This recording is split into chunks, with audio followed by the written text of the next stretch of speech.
Ngayong araw mga pare ko, nasubukan nyo na bang magdala ng isang plastic na kanin at toyo man sisili kapag kakain kayo sa labas? Lalo na nasa Jollibee pa namin ginawa ito mga pare ko. Sinubukan lang namin ni pare ko Arnold na gawin ito. Sobrang nakakailang pala, kailangan lang talaga ng kapal ng buka.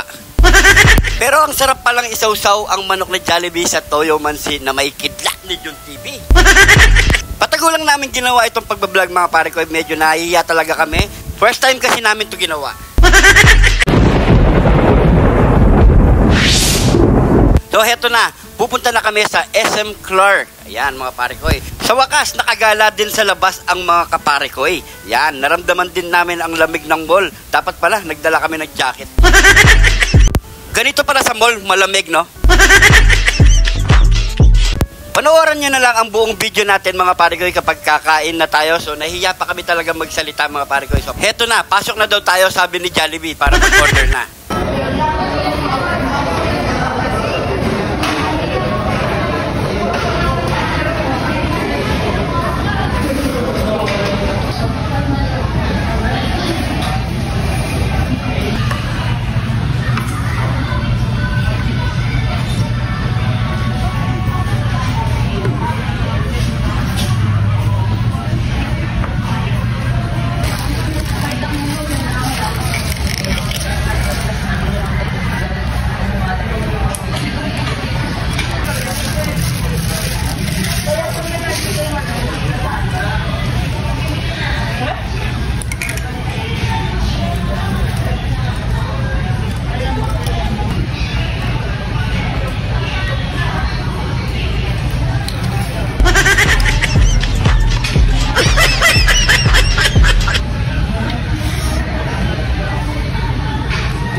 hanggang dito na lang ang video natin. Sana nag-enjoy po kayo sa panonood at maraming salamat po.